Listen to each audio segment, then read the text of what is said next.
are approximately 58% of Americans today that can say they have experienced some form of gun violence in their lives, while other credible studies have shown 69% meet other offenders directly who are scared, injured, hurt, or arrested by an armed citizen. The information I'm getting ready to give might make a difference when it comes to deciding whether stricter gun control will solve the current issue of who should or should not be possession of a firearm.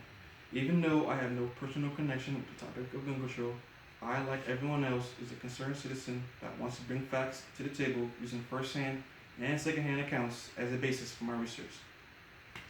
I would like both of you to disregard any and all information that you have learned about gun control and listen to what I bring to the table. Thank you. Gun control applies to any legislative regulation aimed at preventing or limiting the ownership or the use of firearms in general. The word gun control often applies in a wider historical sense to legal limitations on the use of certain firearms, including those that pre-mandate the gunpowder discovery. Gun control remains strict and uncontroversial in most developed countries. It is a fraught political issue in others, pitting those who consider it necessary for public safety against those who see it as a dangerous violation of personal freedom. The term is also often used to cover related problems, such as limitations of ammunition and magazine types, or technology, such as the type that allows guns to fire only when the owners pick them up. My thoughts are that currently nowhere else around the world is gun control quite so problematic than the United States. Advocates for stricter gun control in the United States contend that limiting access to firearms will save lives and reduce gun violence.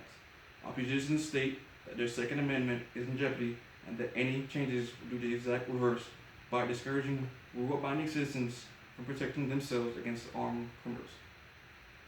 Now that I explained what gun control is, let me discuss in detail the issues on the two opposing sides when it comes to gun control.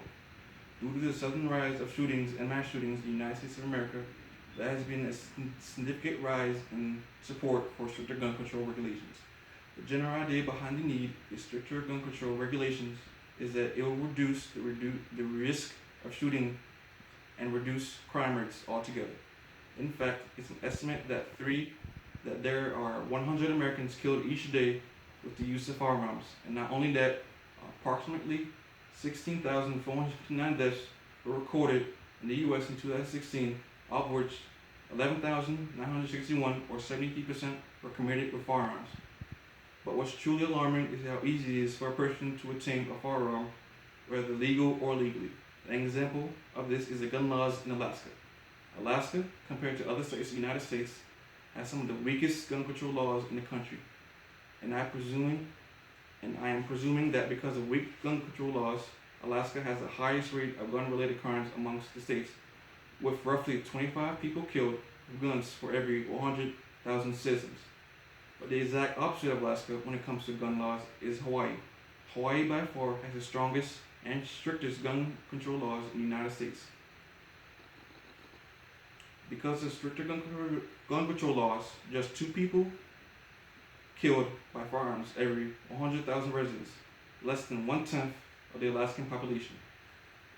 A perfect quote that embodies what was previously stated is that I do not believe in taking away the rights of citizens to own guns for sporting, for hunting, and so forth, or for home defense. But I do believe that an AK-47 machine gun is not a sporting weapon or needed for defense of the home, which was said by former President Ronald Reagan. Now let's examine the side that fights against stricter gun control laws. Firearms, for the most part, has been a weapon of choice to carry and defend yourself with. The main argument for people who don't believe in stricter gun control is that it infringes upon their Second Amendment right. They believe by taking away the Second Amendment, or even changing it, it will bring harm upon those because they cannot defend themselves with a firearm. Firearms have been used for self-defense 2.5 million times a year, as per the National Rifle Association. The police once stated that 65% of males and 56% of females are more stringent when it comes to gun control laws. Nelson Laud Jr., physician, once stated that more stringent gun laws make it harder for individuals to protect their homes and families.